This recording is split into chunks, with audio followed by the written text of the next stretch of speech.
kabanal, dakila at makapangyarihang pangalan ng ating Panginoon. Hayaan niyo po na kayo ko'y batiin ko ng kapayapaan. Purihin ninyo ang Panginoon. Purihin ninyo ang Panginoon mula sa mga langit. Purihin ninyo siya sa kaitaasan. Purihin ninyo siya ng lahat niyang mga anghel.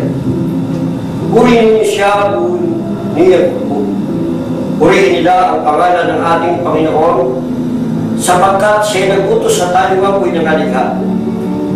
Purihin ninyo ang Panginoon mula sa lupa, mga hari sa lupa at lahat ng mga bayan, mga pangulo at lahat ng mga hukom sa lupa, mga binata, kayo ng mga dalaga, mga matanda at mga bata, purihin nila ang pangalan ng ating Panginoon.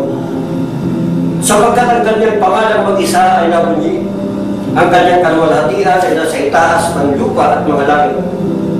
Purihin ninyo ang Panginoon.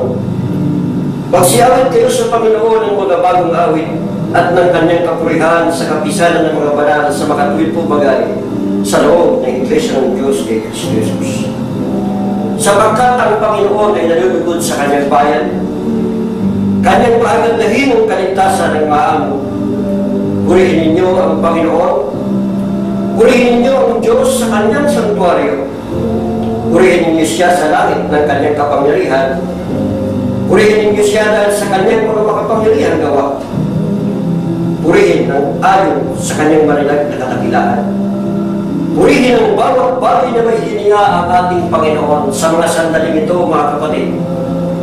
Sama-sama natin purihin at takilain ang marangal na pangalan ng ating Panginoon. Salamat sa Diyos sa mga pagbibiyaya, sa pagliligtas, sa buhay na patuloy niyang pinahiram sa atin, at lalong higit sa pagkakataong ito na muli bibigyan tayo ng patnubay sa pamamagitan ng mga banal na aral. Sa pagsambang isasagawa natin, mga kapatid, sa pagbibigay ng kaluguran sa ating Panginoon. Pagsumandali, ilagak natin ang ating mga sular ngayon sa Kanya at yumaong tayo tungo sa tinatawag na pagkaalam ng katotohanan.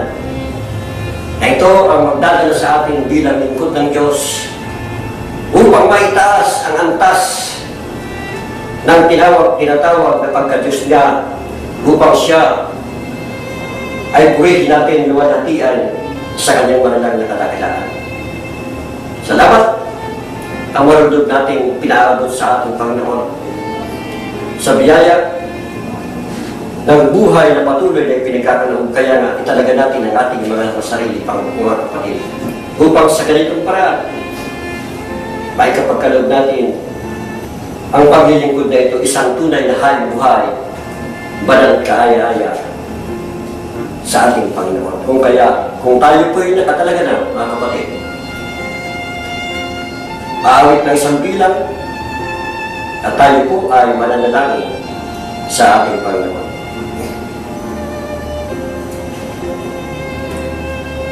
Panginoon po namin Diyos, dakila, makapangyarihan sa lahat.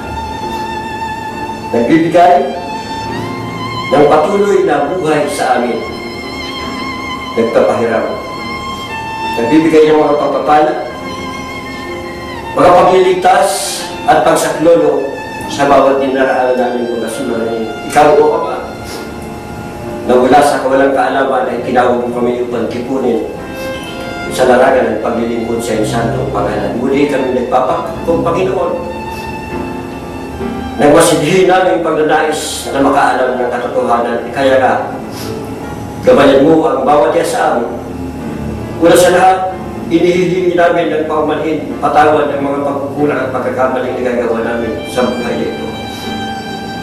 Upang nang sa kayo ng pagsambang ito, maging isang tunay na haring buhay at maraming kaaya-aya, Ama, pukawin mo ang aming mga puso upang mailagat namin ang mga aral na ito. Dalhin namin, Panginoon, doon sa paglakad namin sa buhay na ito upang tuloy ang mahaganap bilang taong Diyos, makalakad ng ayon sa iyong santong pangalan. Ingatan mo ang aming matandang kapatid. Ingatan mo maging ang aming mga marangaral sa aming paggawa, Panginoon, sa aming pagtupad ng aming katungkulan. Patuloy mo kaming samahan. Kasanggapan mo, Ama, ang iyong mga lingkod upang ang mga aral na ito hindi lamang ikalakas ng bawat isa sa amin, kundi lahat sa kabuuan ng katawan ng Panginoon ng iyong bayan. Kaya nga po, Panginoon, sa ganitong paraan, hayaan mo na purihin ka namin at walakiin sapagkat ang lahat ng bagay magalang po namin hiniling. Hindi na dalangin, itinatagubilin maging ang aming mga hirap ng buhay at lakas sa pangalan mo po lamang Diyos Kristo Jesus. Amin po na at Panginoon tayo pagligtas.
At sa pagkakataon ito, mga kapatid, bago ang lahat ay nais kong batiin po kayo dyan sa iba yung mga bayan at bansa na daratnan ng sermong ito. Naway, abutin kayo sa bahagi ng tinatawag na kapayapaan. Pagpapala hindi lamang sa tinatawag na kabuhayan, kundi maging gayon sa espiritong bahagi ng inyong paglilingkod. Patuloy na manaig ang hangarin natin, mga kapatid, na tayo po ay makarating sa kasagdalan sa paglilingkod sa ating Panginoon. Kaya nga po, italaga po natin ang ating mga sarili at ako po ay bumabati muli sa inyo na naman sa iba yung karagatan. At at maging sa iba't ibang dako ng bansang ito na abutan ng tinatawag na pangalan na ito, mga kapatid. Tayo po ay nasa ikatlong Huwebes, Mayo 14, taong 2015. Ang ating pong paksang pag-aaralan ay tumutugon sa ganitong pamagat, mga kapatid. Ang magkakalakip na kaluluwa. Maiksi, payak ang tinatawag na aralin. Subalit kinapalulooban ng tinatawag na maraming pagtuturo at piwang banal na dapat may sakatuparan nating magkakapatid. Lalo ito'y tinatawag na pag-aaral tungkol sa tinatawag na kaluluwa, mga kapatid. Kaya dito aalamin natin ang ukol sa tinatawag ng kaluluwa, mga kapatid. May mga tao na hindi naniniwala sa bagay nito, na para bagang ang tao ay isang hayop lamang na itinuturing na huwag namatay, wala na, mga kapatid. Kundi ang ayon sa banal na kasulatan, ito'y pinatunayan sa Tesalonica. Kaya sa pamamagitan ng ating pagbasa sa aklat na ito, maalaman natin, ano ba itong tinatawag na kaluluwa, mga kapatid? Ganito po ating basahin sa unang kapitulo, mga kapatid, ng tinatawag ko sa Tesalonica chapter 5 verse Thessalonian, mga kapatid, chapter 5 verse 23, mga kapatid. Ganito ang isinasaad ng banal na kasulatan: at pagkawalan kayong lubos ng Diyos din ng kapayapaan, at ang inyong espiritu at kaluluwa at katawan ay ingatan buo na walang kapintasan sa pagparito ng ating Panginoon, mga kapatid. Ito ang bagay na sinasabi ng sulat na ito, mga kapatid, dito sa talatang ito. Nang wika, ito'y bahagi o sangkap ng ating pagkatao na hindi lang sangkap, kundi sinasabi pa, mga kapatid, na ingatan, mga kapatid. Pinaiingatan ito. Ingatan buo na walang kapintasan sa pagparito ng ating Panginoon. Lalo, itinataan sa tinatawag na pagparito ng ating Panginoon. Isang sangkap at isang sangkap ng ating pagkatao na pinaiingatan lubos upang ang wika walang kapintasan na makapaghihintay sa pagparito ng ating Panginoon. Ito rin yung sinasabi sa Korinto, mga kapatid, na pagkataong loob na natatago sa puso, na may malaking halaga. Ang wika sa 2 Korinto 4:16, may malaking halaga sa paningin ng ating Panginoon, mga kapatid. Ito, pinalutunayan na ang tao talaga may kaluluwa. At ito'y napakahalaga sa ating Panginoon, mga kapatid. Ang buhay nito, ang katawang ito, na ipalawanan ng Biblia, ano bang gamot, ano bang kagamutan, ano bang kagandahan na makikita sa isang tao, lumilipas, napaparang, natutuyog gaya ng bulak na pagwika din natin. Ngunit, ang kahalagan ng tinatawag na kaluluwa, ito ang sinasabi ng ating Panginoon, na bahagi ng katawan na pinaingatan at pagkataong nasa loob. Hindi mo makikita sa palabas ito, mga kapatid. Nandito, sa loob ng puso ang wika. Na ito nga ang sinasabi na may mahalaga sa tinatawag na paningin ng ating Panginoon.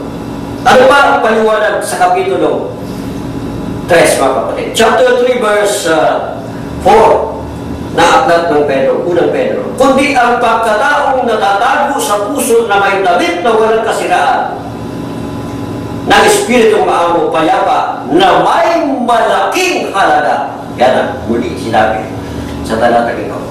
Malaking halaga sa paningin ng ating Panginoon. Ito yung damdamin upang nagdang, mga kapatid, nandito sa loob. Kaya pinatunayan ito maging sa Job 6:7, 7:17, 14:22, ang mga tinatawag na referensya natin 19:30, 6, 24:12, at sa awit 42:4 hanggang 5, mga kapatid. Lahat sinasabi ron sa aklat ng Job, mga kapatid, na ating ika-referensya. Ito, kaluluwang ito'y namamaglaw, mga kapatid. Namamaglaw, mga kapatid. Ito ang nakakaramdam ng mga bagay na yun. Namamaglaw, nalulungkot, nalulumbay, nababagabag sa tinatawag na buhay na ito. Kaya ito ang sinasabi sa madaling salita, sa madaling paliwanag na konsensya, mga kapatid. At sinabi pa sa aklat ng awit 42:4 hanggang 5, ganito, mga kapatid. Anong wika? Sa 4, 42:4 hanggang 5, ang mga bagay nito ay aking naalala at nanlumo ang aking kaluluwa sa loob ko. Nandun talaga sa loob, mga kapatid, kung paano ako'y nagpatuloy sa karamihan at pinagbahay ko sila sa bahay ng Diyos. May tinig ng kaganapan, pagpapuri sa karamihan ng wika. Ito, sinasabi ng Biblia na pinatutunayan na ito'y nasa loob, may pagdamdam, mga kapatid, konsyensya, kung tawagin natin, mga kapatid. Kaya nga, maging sa aklat ng Ezekiel, mga kapatid. Ano ang isinasaad doon, mga kapatid? Ganito ang pinaliwanag sa aklat ng Ezekiel tungkol sa bagay na ito. 18:4, narito lahat ng kaluluwa ay akin. Ang wika ng Panginoon. Kung paano ang kaluluwa ng Ama, gayon din ang kaluluwa ng Anak ay akin. Ang kaluluwa ng nagkasala ay namamatay. At ito, kaluluwang ito, sa binasa natin, mga kapatid, anong paliwanag? Lalong nagkakasala, namamatay. Kaya ang tao magkaminsan, makikita mo, mga kapatid, bagamat may kaluluwa, walang pakunawa, walang pakialam sa mga bagay na ginagawa niya sa buhay nito. Na gumagawa ng kasamaan, karayaan, pandaraya, mga kapatid, sa buhay nito, sapagkat sinasabi ng Biblia, mga kapatid, ito yung mga tao, wala nang pagdamdam. Wala nang Diyos sa kanyang buhay, mga kapatid. Wala nang konsensya sa buhay, kaya nakagawa ng kasamaan, mga kapatid. Nababatay ang kanilang kaluluwa. Wala nang pangunawa sa bagay na mabuti, mga kapatid. Bakit? Dahil nagkakasala. Maging ang kaluluwa, mga kapatid. Kaluluwa ang nagkakasala. Kaya, sa bagay nito, mga kapatid, ipinahahayag ng banal na kasulatan. Mga kapatid, na ang wika, narito ang lahat ng kaluluwa ay akin. Kanyang lahat ng kaluluwa, mga kapatid, ang wika. Nang sinasabi ng banal na kasulatan. Pag nagkasala, mga kapatid, ito may namamatay. Sapagkat anong wika sa Job 27:8, sapagkat ano ang pag-asa ng di banal?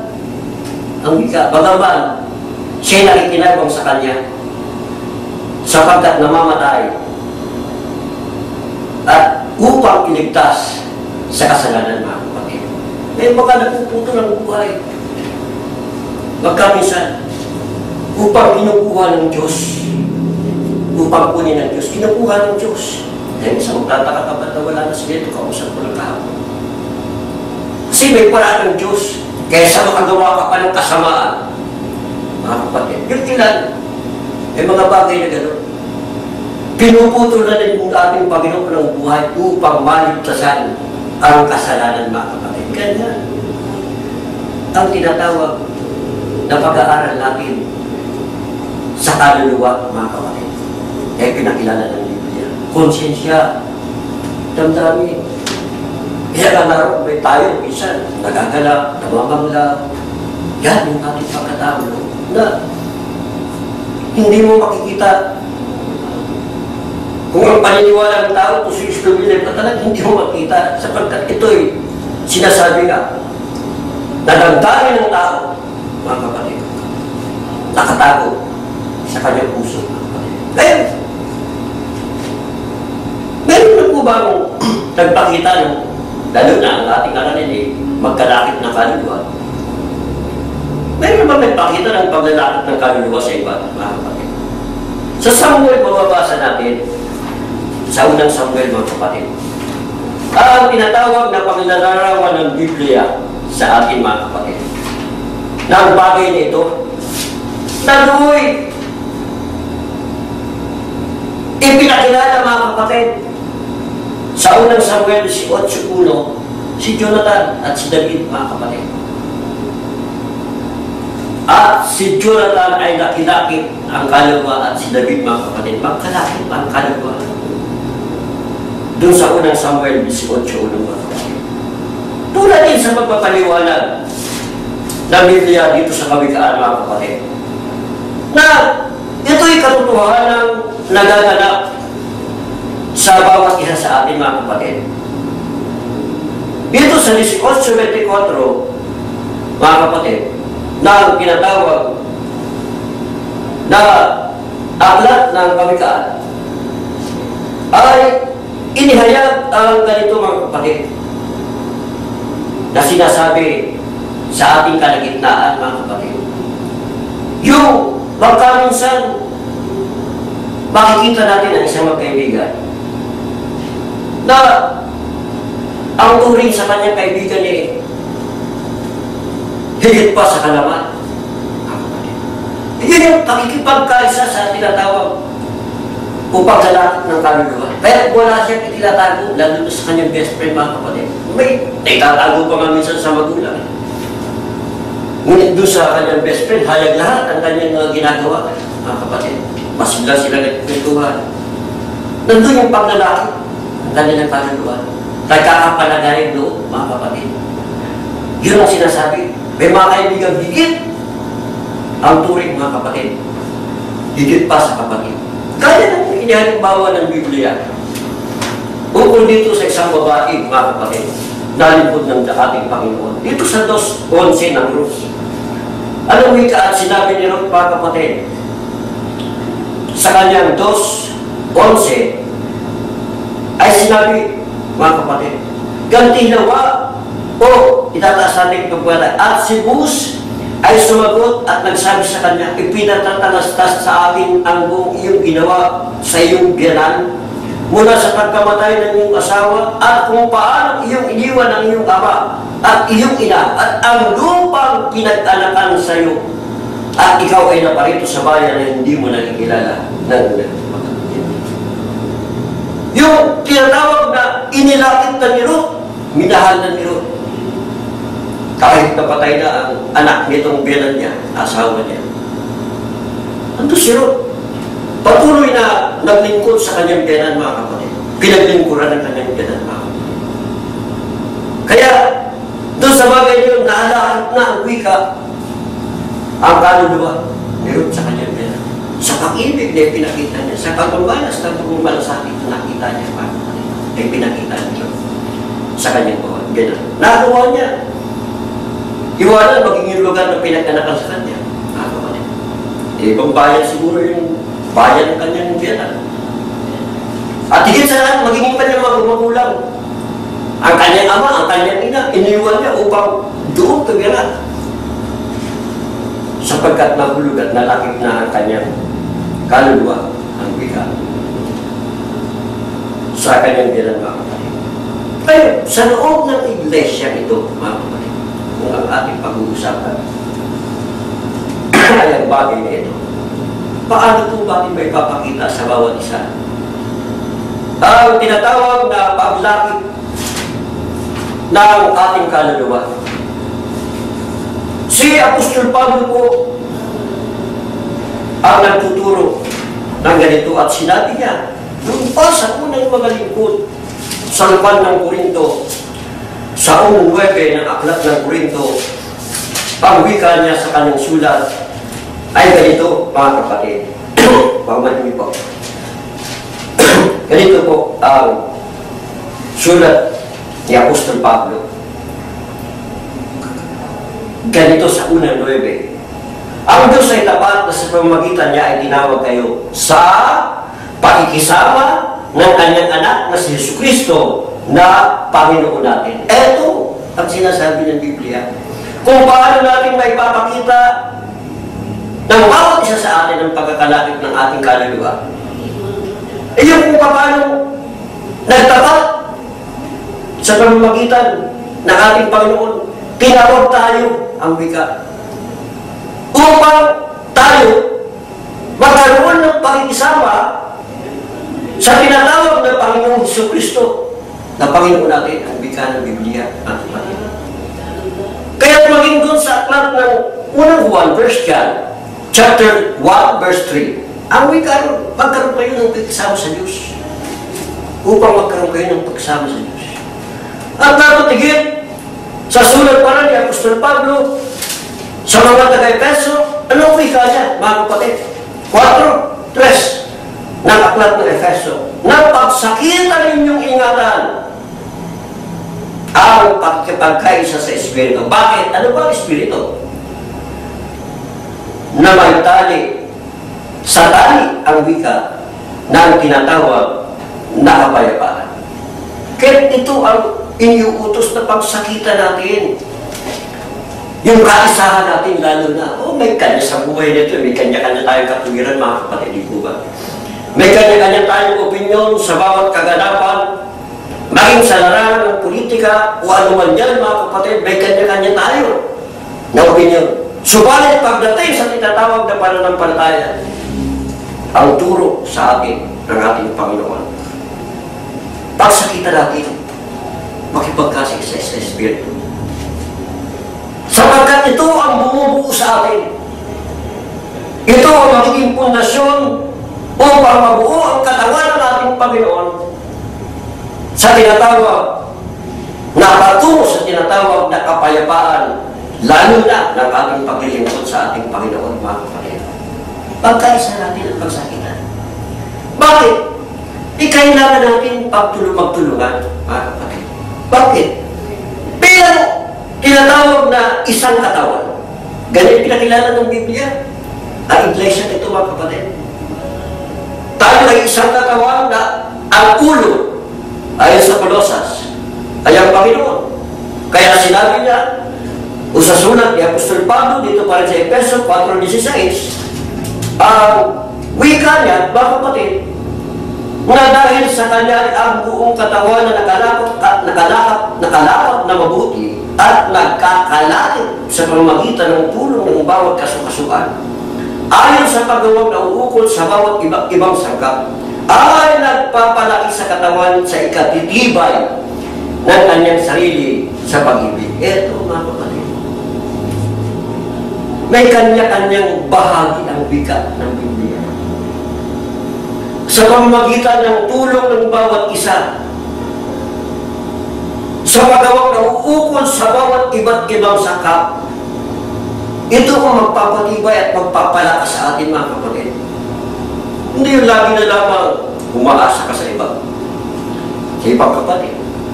Nandiyan naman si kapatid na gano'n. Bahala mo muna siya. Kundi ang may kanya-kanya sakap. Yung gawain ng kamay, hindi pwedeng gawain ng mata. Hindi po ba? Pwede ba kumamot ng mata? Sa isang katawan? Ganun. Ang paa ang siyang lalakad? Mga kapatid, hindi. Kaya dito sa loob ng iglesia, itinulad sa isang katawan. May mga kapatid na sa pamamagitan ng kanilang kamay, bumabahagi sa mga gawain. Hindi mo makikita sa tinatawag na pagmimisyon, pero sa abot ng kanilang kaya ay pinaabot sa pamamagitan ng kanilang kamay. Yung talaga na bahagi nila, mga kapatid. Kaya madalas ko sabihin sa aming mga sermon, mga kapatid, na huwag niyo ikalungkot kung hindi mo kayo nakakadalo sa mga pagmimisyon na nababalitaan nyo. Sa mga pangalan na ito ang talagang gawain at purpose natin sa loob ng iglesia ito upang ipangaral. Ito ang banal na katungkulan ng bawat isa upang ipangaral ang ebanghelyo ng ating Panginoon. Kaya malungkot kung hindi mo na kayo nakakarating. Bakit? Sapagkat sa tulong niyo sa pagpupurot-purot natin sa ambagan at ambuluyan, ay nakakarating tayo. Nakakaparoon ng mga pangaral. Mga kapatid, sa pamamagitan ng tulong-tulong, pinagkakaroon. Sapagkat yan ang sinasabi na para maipakita mo ang paglalakit natin, mga kapatid. Yung pakikisama natin sa Diyos, mga kapatid. Doon mo maipapakita bilang isa ka sa bahagi ng katawan. Ay, pag nagalap na ng kamay, ito ba? Naisubo sa bibig, o diba, nakabuka naman ng bibig, nguyain yung ibig. Ganyan ang bahagi ng katawan eh. Nasupply na ako, naiayos na, gaganap ng katungkulan, magsasalita ang bibig sa harap ng mga kapatid. Ganyan din ang tungkulin sa katawan bilang magagawa. Di mo ba?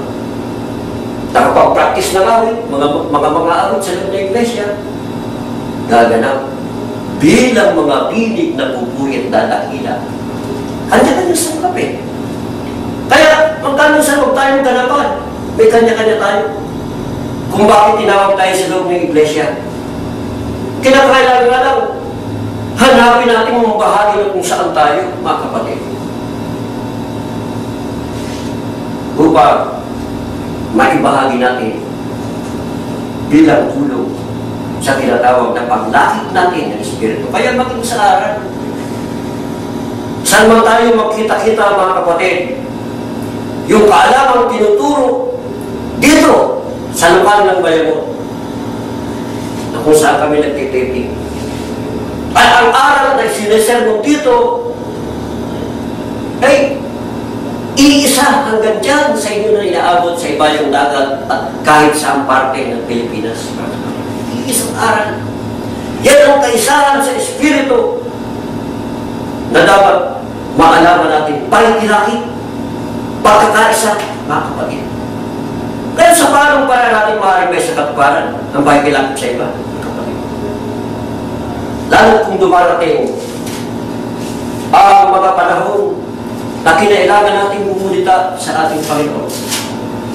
Sa buong ito, lalo na, nandiyo mga kapatid, ilang taon na ba tayo na nakitatag ng iglesia?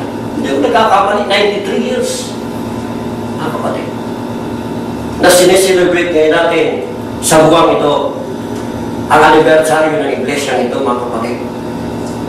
Pagkaisa natin na parangalan ng ating Panginoon, mga kapatid.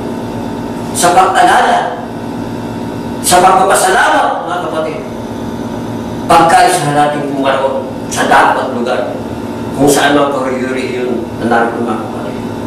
Yan ang pagkaisa na bakit natin may isa katuparan. Ano ba ang sinasabi sa Roma 15, mga kapatid? 6:7. Ganito po ang sinasabi sa 6. Upang kayo na may isang pag-iisip sa pamamagitan ng isang bibig ay lulatiin ninyong Diyos at Ama ng ating Panginoon Kristo. Sa ganito ang wika'y pagtanggapan kayo gaya naman ni Kristo na tinanggap kayo sa kaluwalhatian ng Diyos. Yung pagtanggap sa kapatid, pwede pagkaisa yan sa Espiritu.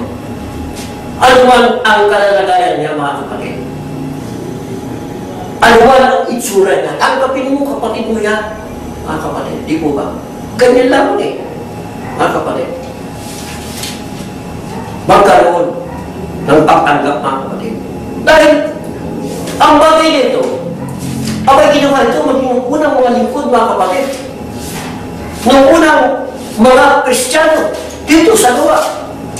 Sa pagkating 2, chapter 2, verse 42 ng Book of Acts, mga kapatid, ay ganito ang isinasaad sa Korintios, at sila ay nagsipanatiling matibay sa turo ng mga apostol at sa pagsasama-sama sa pagpuputol ng tinapay at sa mga pananalangin, mga kapatid. Pagkakasama, mga kapatid. At nagsisipanatiling matibay ang wika. Yun ang pag-iisa natin, pahilap natin sa Espiritu. Hindi yung katikisuran, kapatid na lang, mga kapatid. Yan ang bahagi na tinuturo sa atin, lalo na sa Corinto, mga kapatid, ni Apostol Pablo, sa panahon ng kanyang pangangaral.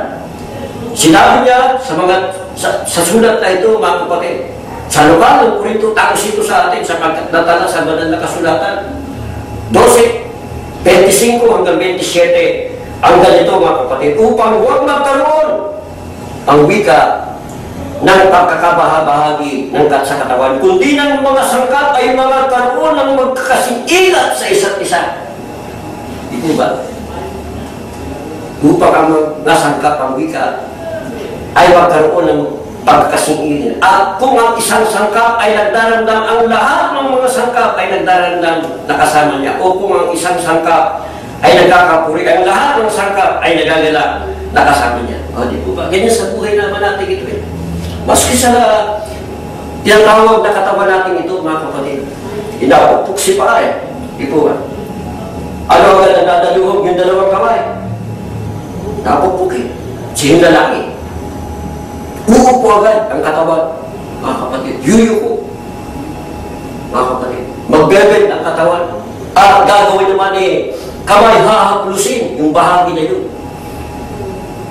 Nasugatan o sasaktan at hihipa naman yung bibig upang tumawid ng ira. Ganyan tayo, mga kapatid. Bilang katawan. Kaya nga sinabi pa niya sa 27, kaya nga ang katawan ni Kristo, kaya nga ang katawan ni Kristo, at bawat isa'y sama-samang sangkap niya. Uwi ka. Tingnan niyo, mga kapatid. Na sinasabi ng Biblia, tayo ang katawan ni Kristo. Kaya, kung tayo ang katawan ni Kristo, makipag-ikaisa tayo sa ulo. Si Kristo ang ulo. Sundin natin ang kautusan ng ulo. Umaga sa katawan ito, nagkaminsan eh. Di po ba? Ang iniisip ni isip, ginagawa ni kamay, sinusunod ni paa, hanggang sa kalintigan, hanggang sa kalintigitan. Maging yung naramdaman niya, mga kapatid, sinusunod mula sa isip, mula sa ulo, mga kapatid. Ito ba?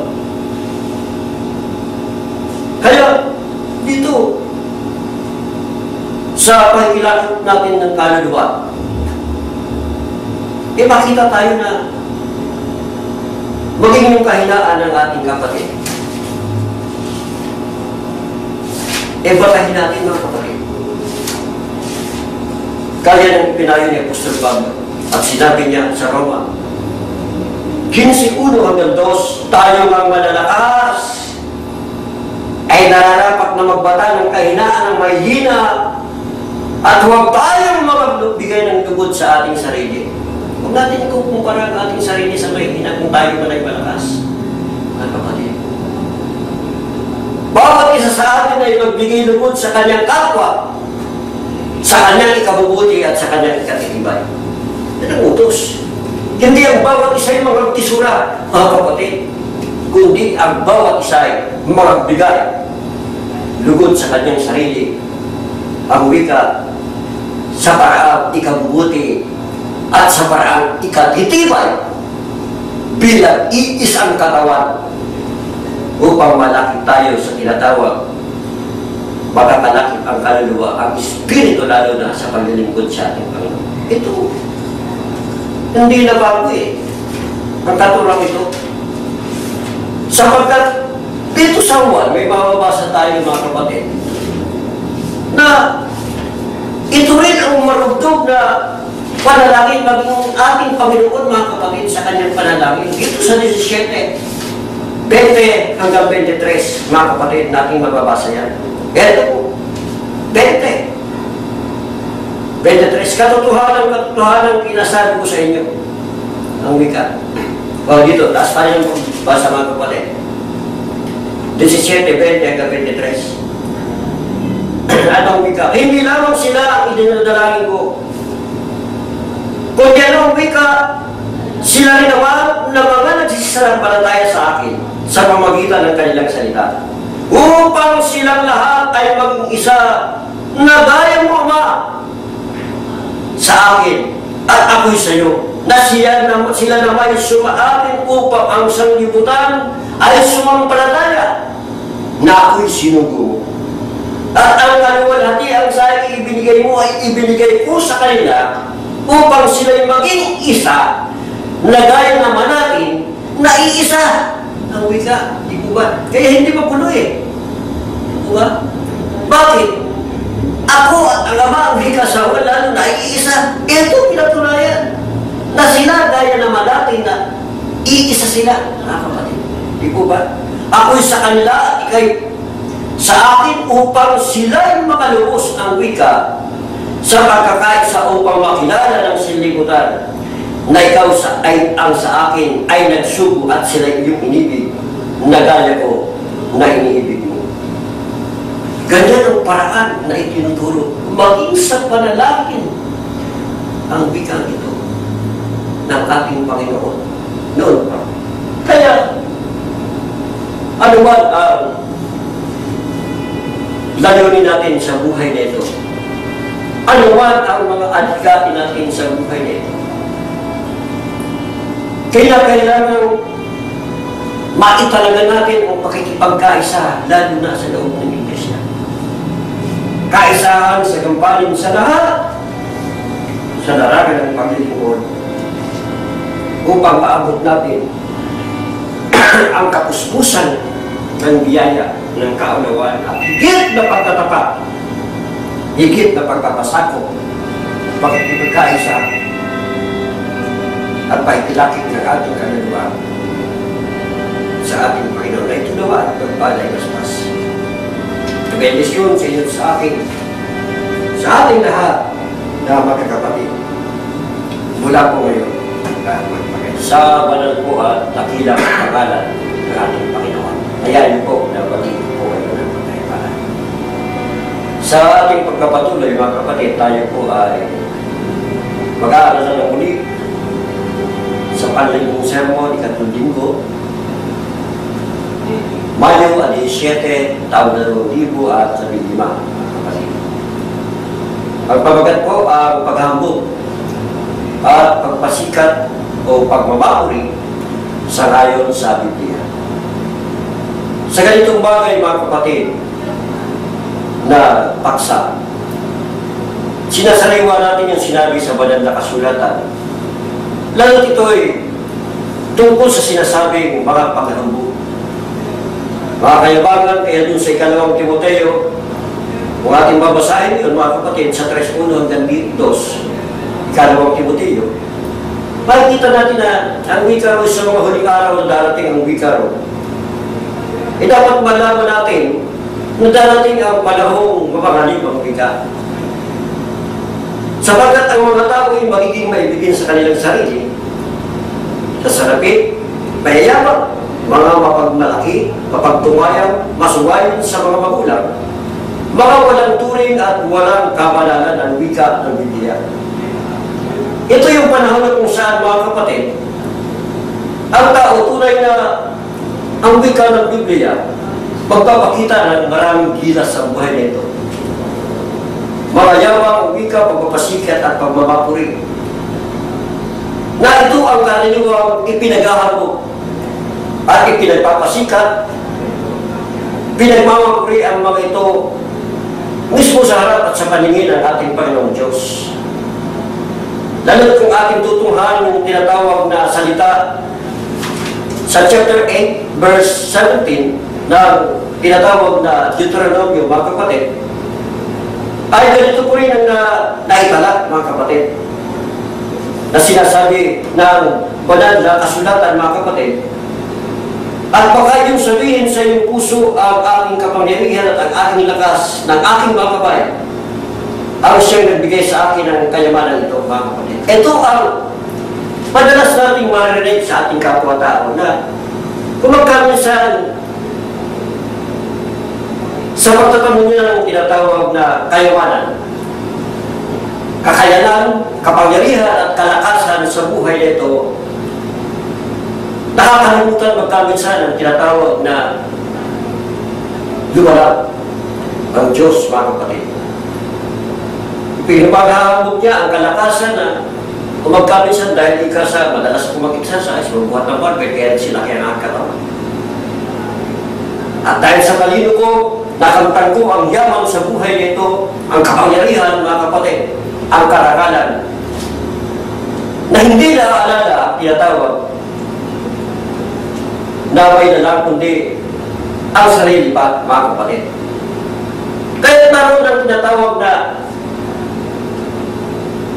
paghambog, bagay sa kayamanan, kaalaman, at karunungan, mga kapatid, sa buhay nito. Ito ang nagagawa, lalo ng mga hindi nakakilala sa tinatawag na Diyos, mga kapatid. Samantala kung babasahin natin yung 1 Corinthians 8:10 to 12, mga kapatid, o to 11,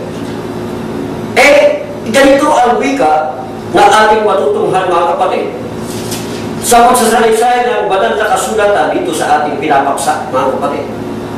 Sa kanyang 8, 10 hanggang 11, sapagkat kung nakita ng sino mang ikaw na may kaalaman na nakikisalo sa pagkain sa templo ng Diyos-Diyosan, hindi magkakbuktit, titibay ang kanyang budhi, at kung siya'y mahina upang kumain ng mga bagay na inihain sa mga Diyos-Diyosan. Ito ang wika. Sapagkat sa pamamagitan ng iyong kaalaman ay napapahamak ang mahina ang kapatid na dahil kahit sa kanya ay namatay si Kristo. Nakakapahikayat pa, mga kapatid. Kaya, yung imbis na tumatag na kapatid, nakapanghihina, kung magkaming sa nanghihina, dahil ka sa ikinukumpara ang kanyang sarili, mga kapatid. Yun yung sinasabing kahulugan, kaalaman sa karunungan kanyang natamo, na ipinagbabalaki sa kanyang mga kapwa. Mga kapatid. Maging doon sa pagsamba ng ibang tao sa harap ng ating Panginoong Diyos, na kamalian ng pagsubad sa kanyang katungkulan, mga kapatid. Aba, ang wika ng Biblia, lalo na yung mga sumasamba sa tinatawag na Diyos-Diyosan, at pag sinabing Diyos-Diyosan, hindi lamang yung malaramang inaniwan, kundi yung mga bagay sa buhay na ito, mga kapatid, na yun ang sinasamba at yun ang iniibig na tinatawag na kalugin, mga kapatid. Yun ang pagsamba. Hindi lamang yung literal na pagsamba sa tinatawag na Diyos-Diyosan. At sinabi sa chapter 27 verse 7 ng tinatawag na aklat ni Haring David, ang wikang ganito, mga kapatid, mga hiyas silang lahat na naglilingkod sa mga larawan, nanghahabog tungkol sa mga Diyos-Diyosan. Ang wika, kayo'y magsisamba sa Kanya, kayong lahat na mga Diyos, ang wika ng banal na kasulatan. Bakahiya kayo ang wika. Kayo na tumutupad ng katungkulan, ngunit ang wika, ang sinasamba hindi ang tunay na Diyos. Dapati ang kasamaan ito, mga kapatid. Kung ating tutunghan sa awit 50:1, bakit ka maghahambog ng kasamaan sa makapangyarihan Diyos? O makapangyarihan tao ang wika? Ito ang mga kahambugang sinasagawa ng tao sa buhay niya, maging yung kasamaan na gagawa niya sa buhay niya ito, mga kapatid, ipinagpapasikat ng tao. Dito ba? Kaya may mga ilang tao na kung magkwento, eka, ang dami kong napatay na. Kung nakagulpi ako, ganun sila. Dahil sa panahon ito, ng buhay, ng wika ng Biblia, doon sa una natin binasa, nasa mga huling araw na tayo, nasa huling panahon, mga kapatid, lalo tayo na sa panahon ng pinatawag na Laodicea. Ganyan ang hula ng banal na kasulatan. Ito ang huling araw na sinasabi ng banal na kasulatan. Lalabas ang maraming mga hambog at papasikat, pagmamahuri sa mga kanilang mga sarili. Kaya pati ang kasamaan, abay pinangabalandahan ng tao yun, mga kapatid. Pinagpapasikat at pinagpapahuri. Maging ang kanyang pinabukasan. Na pagdating dyan, mga kapatid, sinabi sa kawikaan yung kinabukasan. Huwag mo ikang ipakahambog ang kinabukasan. Bakit? Sapagkat di mo alam ang lalabas sa kinabukasan. Ang wika sa kawikaan 27:1, mga kapatid. Nagpakahambog ang kinabukasan. Ibig sabihin yung kapalaran mo, mga kapatid, huwag maghambog baka mamaya. Oo, tama mo ngayon. Maging sa larangan ng paglilingkod. Oo, nakatatayo kong matatag sa panahon ito. Ngunit baka dumating yung panahon, mga kapatid, nasubukin tayo ng Diyos. At yun ang magpabagsak sa atin, mga kapatid. Huwag naman. Kaya kung tumatawag tayo ng katungkulan, ito'y alang-alang sa tibay at kalakasan na binibigay sa atin ng Panginoon. Huwag nating lalo sasabihin, mga kabataan na yun, lalo na pag nagsasalita. Mga kapatid, baka gawa ng isang bagay na magaling, nasabihin sa'yo, ako pa. O, hindi po ba? Ganyan ang paraan ng marami ngayon sa buhay nito. Ang pagkapasikat at kambugan. Na ito nga ang sinasabi dun sa Deuteronomio 8:12-14, daan ng paglimot sa Diyos. Eh bakit? Mga kapatid. Sarili mo gawa ang pinaghahambog mo eh. Sarili mo ang pinagmamaragalan. Mga kapatid. At sarili mong kakayahan ang siyang ipinagpapasikat sa iyong kapwa-tao. Ngunit hindi mo naalala ang Diyos. Sa ating pangalan, marami tayo na sa naman ganyan, mga kapatid. At mayroon din mga tao, mga kapatid, ako magkaminsan ako, asap natin, humanga ako sa kanilang paninindigan, paniniwala rin. Bakit? Yan ang sabi ko eh. Sabi ko, ang dami ko palang paupahan, apartment. Ang dami ko palang pagkahan. Ang bigas sa akin, brother, hindi akin yan. Ha? Kayo kaya rin ito ah. Hindi po, bahiram lang po ng Diyos. Kung tutusin, totoo naman po talaga eh. Ang bawat nakamutang bagay mo sa buhay na ito, kaya talagang pahiram ng Diyos lamang yan. Pag binawi ka, wala na. Hindi na magiging sa'yo yan. Mga kapatid. Puro panandali ang pahiram ng Diyos habang ikay binibigyan ng lakas at buhay, mga kapatid. Kaya kung isasagawa mo ang mga bagay na ito, mga kapatid, daan ng paglibot sa Diyos. At dito, hindi mo na naalala ang pagpasalamat sa ating Panginoon. Hindi mo na naaalala ang buhay na binibigay sa iyo sa araw-araw, ang kalakasan, ang pagliligtas sa tinatawag na kasakunaan sa paglalakbay natin sa bagulong sanlibutan ito, mga kapatid. Kaya sinabi sa Isaias, mga kapatid, doon sa chapter 16, verse 6 ng Isaias, mga kapatid, ganito ang naitala, mga kapatid. 16, sir. 16:6, mga kapatid. Na Isaias. Ano po, wika roon, mga kapatid, na sinasabi sa ating kalagitnaan, mga kapatid. Aba, ang wika roon, baka matulad ka at mauwi ka. Sa kapalano ang ginawa, matulad ka ang wika sa Moab, mga kapatid. Yung matindi kanilang dinalas na kapalaguan, mga kapatid. Ito ang bagay na huwag nawang mauwi. Sapagkat ang lahat ng bagay nito gaya ng mangyari sa matulad ka sa Moab. Ang lahat ay mauuwi sa wala, mga kapatid. Hindi po ba? Kaya sinabi sa Santiago na ating tutunghan, mga kapatid, ang bagay na marapat sa tao, walang iba, kundi ano ang wika niya sa 3:15. Hindi ito ang karunungang bumaba mula sa itaas, kundi ang nauukol sa laman. Sa Diablo ang wika. Talaga namang tuon. Hindi ito ang karunong itinuturo sa atin na ipaghambog natin ang ating sarili, ang ating kakayahan, ang ating lakas, ang ating talino. Na para bagang nakalimutan mo lang ang Diyos lamang ang may kakayahan na ibigay sa iyo ang lahat ng yan, mga kapatid.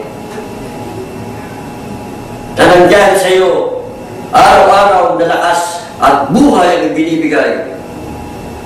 Ito ang katotohanan ng dudumilat dahil na sa harap natin mga lingkod, mga kapatid. Hindi ito karunungan. Tinuturo sa atin. Yung ipagmalaki natin ang ating sarili, ipaghambog natin, ipagpasikat natin ang ating mga nagagawa. Hindi. Kung tayo man lalo na sa paggawa ng kabanalan, nakagagawa ng bagay nito. Anong wika nga ng Biblia? Ito'y alam-alam at dahil kay Kristo. Ito'y dahil sa Kanya na Siya nagpapalakas at nagpapagaling sa ating mga kapatid. Ito ang karunungan mula sa Diyos. Ngunit ang karunungang buhat sa itaas. Anong wika? Dito sa 17, mga kapatid. 3:17 ng Santiago. Una-unay, malinis, mapayapa, banayan, madaling panayan, puspos ng kaawaan at ng mabubuting bunga, walang inaayunan, walang pagpapaimbabag. Ito ang buhat sa itaas, mga kapatid. Yung tunay, maging tunay ka. Yung katotohanan na ipinaunawa sa iyong aral, ito ang aral na mula sa Diyos. Karunungan buhat sa itaas, malinis, maayos, mga kapatid, puspos ng awaan, at mabubuting bunga. Mabubuting bunga na hinalo natin, mga kapatid, sa katwiran ng ating Panginoon, mga kapatid. Kung ngayon, mga kapatid, kanino dapat pagmula ang anumang paghahambog o pagpapasikat na pinagmamapuri? Nagagawin ng tao, lalo na nating mga lingkod ng Diyos. Kaya ito ang wika sa Santiago. Kung kanino dapat magmula, mga kapatid, yung sinasabing paghahambog na gagawin, lalo na nating mga lingkod ng Diyos, mga kapatid. Sa kanyang 34, aklat ng awit, mga kapatid. 1-3, aking pupurihin ng Panginoon sa buong panahon, ang pagpupuri sa Kanya ay laging sa aking bibig.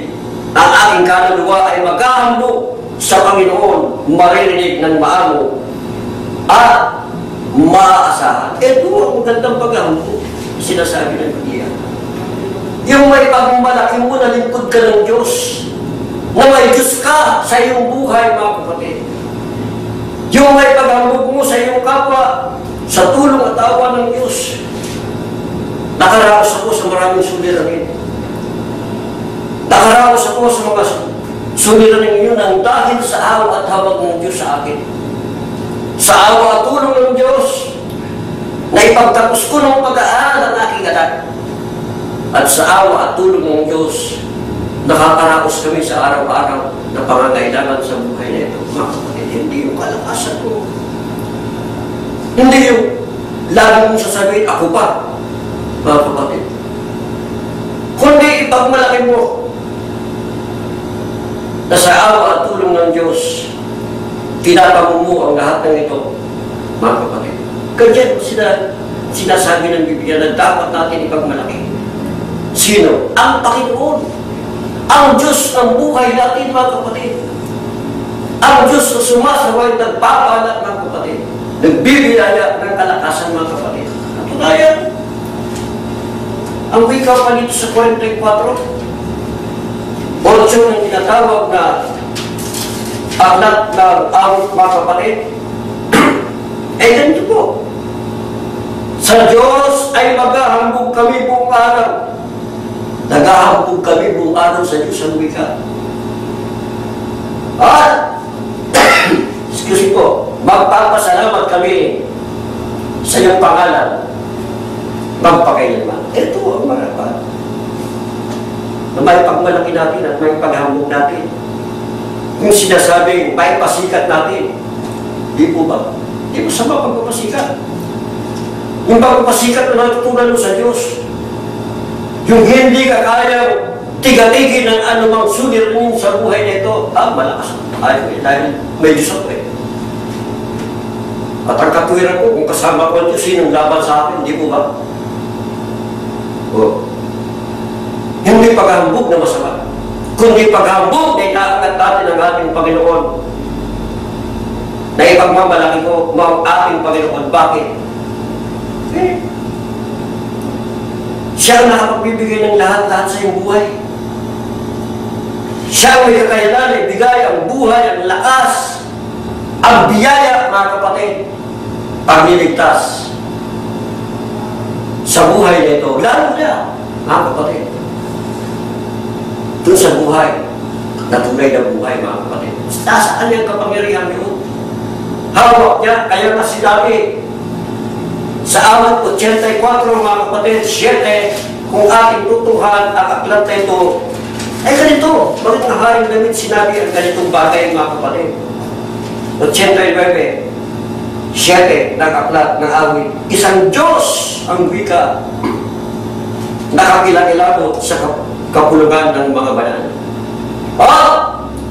Kinatatakutan higit sa lahat ng nasa palibot niya, mga kapatid. Ito ang Diyos. Ay hindi lamang Diyos ng pangailangan sa buhay na ito may bibigay, kundi Diyos ang wika, nakakilakilabot, dapat katakutan, bakit siya ang may tama ng lahat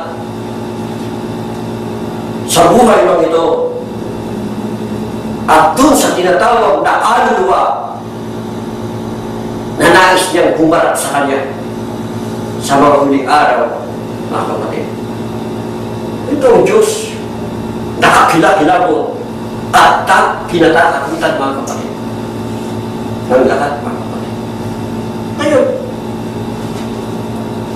ano po ang lagi natin dapat lumay sa puso at may sa isip sa buhay na ito upang magawa natin, mga kapatid, natin lahat ang bagay nito, mga kapatid. Sinabi sa aklat pa rin ni Haring David sa 91:2 ng aklat ng awit, aking sasabihin patungkol sa Panginoon, siya'y aking kanlungan at aking katibayan, ang Diyos ko na siyang aking tinitiwalaan. Eto, dapat natin may sa puso lagi. Sipin mo lagi na may Diyos ka sa buhay mo. Hindi lamang Diyos na itinatong mo sa katawan mo, mga kapatid, na napakalaki. Subalit ang Diyos na ito,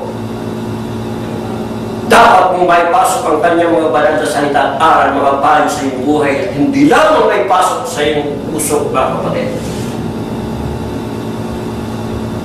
kundi pakita sa ating kapwa. Pagbarangala natin kung mapuri sa ating kapwa na ako may Diyos ako. Kaya anong salungahan sa buhay nito ay makakaya na natin, mga kapatid, dahil sa Kanya.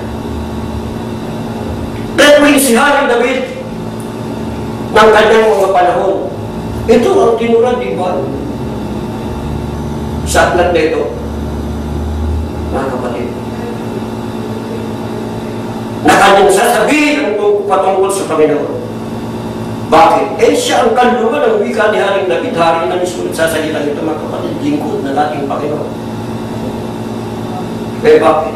Napagamat siya hari sa katotohanan, inaamin siya ang nagiging kanlungan, ang Diyos ang nagiging kanlungan niya. Kaya't ang Diyos ang kanyang pinagkakatiwalaan ng higit sa kanino paman at sa lahat ng bagay, mga kapatid. Pinasalamatan at ipinahahayag niya ang ganito, mga kapatid. Hindi mo pagpumayabang at paghambog niya ni Haring David, mga kapatid. Yung sabihin niya yung patungkol sa ating Panginoon, mga kapatid. Ito ba? Kaya kinaya maging napakalaking higante, mga kapatid. Si Goliath, anong wika na walang tikas, mga kapatid, na kinatatakutan, mga kapatid. Kaya paging hari niya ng mga panahon yun, ayaw siya ilaban, bata ka pa, para labanan mo si Goliath. Pero nung wika ni Haring David, mga kapatid, ibibigay siya sa aking kamay ng aking Panginoon. Ganyan yung pagtitiwala at mabuting paghahambog ni David na nagawa sa kanyang buhay, mga kapatid. Ang kalakasan niya at kapangyarihan taglay, hindi lang dahil sa kanyang sarili, kundi mula doon sa tinatawag na makapangyarihan sa lahat, mga kapatid. Pati si Apostol Pablo, sa sulat niya Kay Timoteo, mga kapatid, sa pangkating 1, ang talata ay 12 hanggang 13, mga kapatid. Ano wika niya? Sa talatang ito, mga kapatid, nagpapasalamat ako sa Kanya na nagpapalakas sa akin kay Kristo Jesus na Panginoon natin sapagkat ako'y inaring niyang tapat na ako'y inilagay niya sa paglilingkod sa Kanya. Hindi naging karangalan, mga kapatid, sa Kanya yung pagkakalagay niya sa loob ng iglesia sa kanyang sarili, kundi ipinagpapasalamat niya sa Diyos, mga kapatid, na siya ang wika ang nagpapalakas sa akin. At hindi lamang yun, mga kapatid, sapagkat ako'y inaring niyang tapat na ako'y inilagay niya sa paglilingkod sa Kanya. Inaring pang tapat ng ating Panginoon.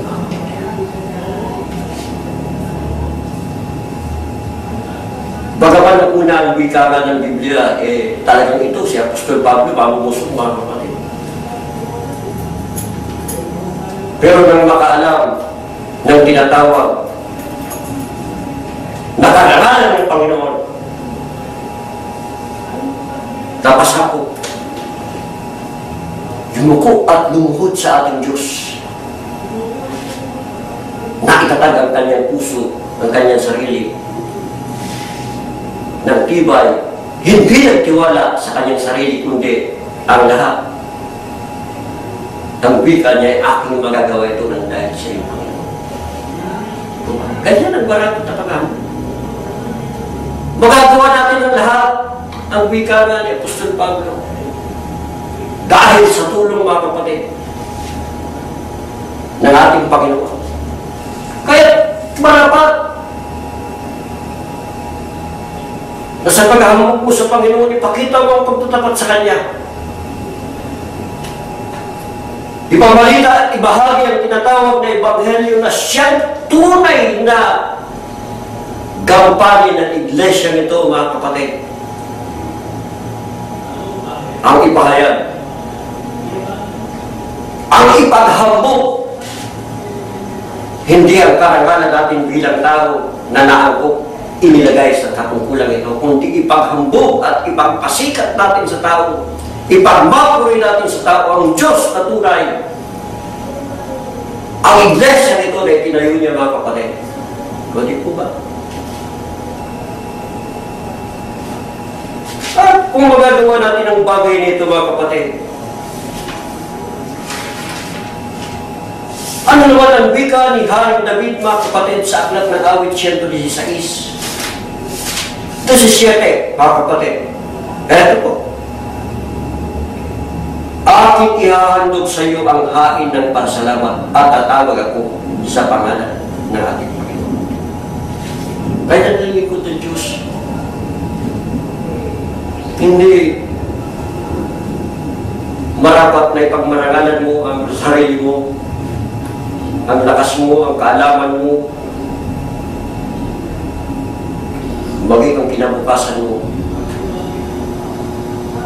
Naman sabihin mo, stable na ako sa buhay nito. Ito ba?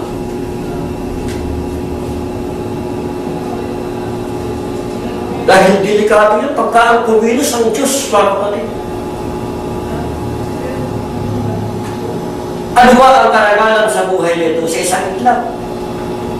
Nawawala yan. O diba? Marami ng parantangan na tao.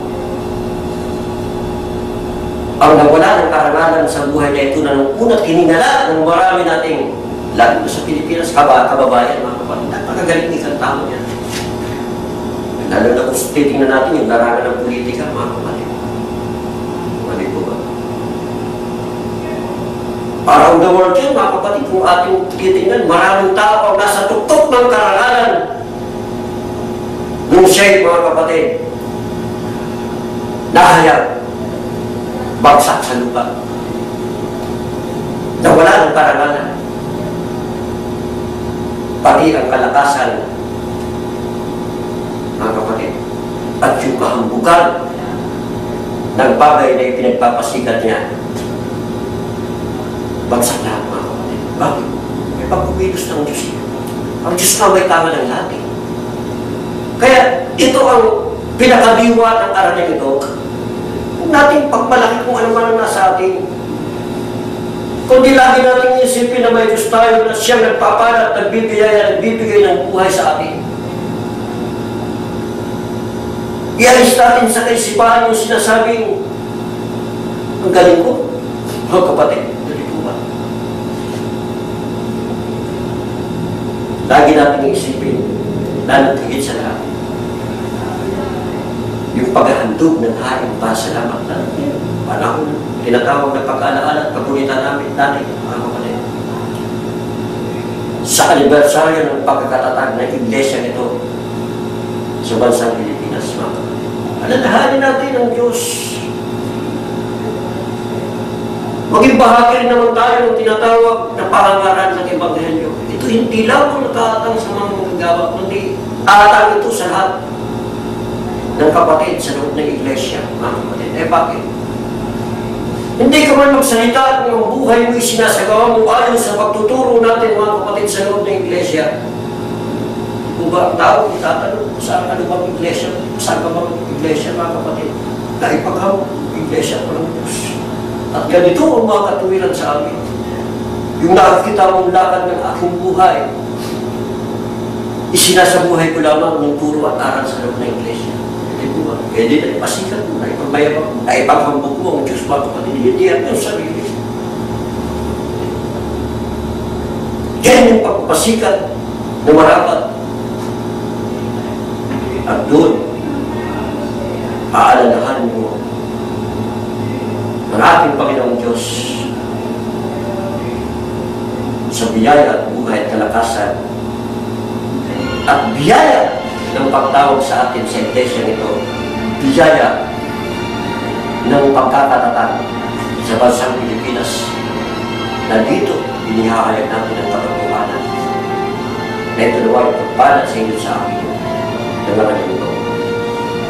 Sa ating lahat, maging sa inyo na nasa iba't ibang dako ng bansang ito at sa iba't ibang dako ng tinatawag ng mga ibang bayan, pagpala sa inyo sa akin, sa ating lahat. Mula po ngayon at magpakailan. Tayo po, mga kapatid, at ako po'y nag-aanyaya sa inyo na manalangin, mga kapatid, kung sumandali. Tayo po'y magpipigil ng ating mga kapatid. Panginoon, naming Diyos, Ama na lubang dakila at makapangyarihan sa lahat. Diyos na nagbibigay sa amin ng aming buhay at kalakas. Diyos na patuloy na nagpapaunawa sa amin ng aming gampanin ng pagtataguyod ng Ebanghelyo, pagbabalita, upang ipaalam sa lahat ng kinapal ang kaalamang tubo sa larangan ng paglilingkod. Diyos na kailanman hindi lumilimot, kundi patuloy na nagbibigay sa amin ng kaalaman upang ito ang pumuno sa aming buhay at maging kaganapan, makita, maging halimbawa ng aming mga kapwa upang sa ganitong paraan, mga kapatid, o Panginoon, maihirap namin sa iyo ang tunay na pagpupul. Aba, huwag mong pabayaan sila na nasa iba yung karagatan. Sila ang malalayo sa aming piling, Panginoon. Patnubayan mo palagi. At kung sumasapit, Panginoon, ang dawag at mga ligalig sa kanilang mga buhay na maaaring paalala mo na sila'y mga may tungkuling marapat yung panan. Alalahanin mo rin saman sila mga nangigilang, Panginoon. Sila nawawala ng pagtitiwala. Ipalapala mo sa kanilang puso, isip na narinig kayo, patuloy na pumupok upang sa gayon, mga Panginoon, makasama namin muli sila. Makapiling namin sila sa paglilingkod, sa pag-aawitan, sa paghahandog ng pagluwalhati sa iyong nakila at makapangyarihan. Alalahanin mo po ang iyong iglesia sa huling kapanahonan. Alisin mo ang aming mga pagmamataas, ang aming mga pagmamapuri sa aming sarili.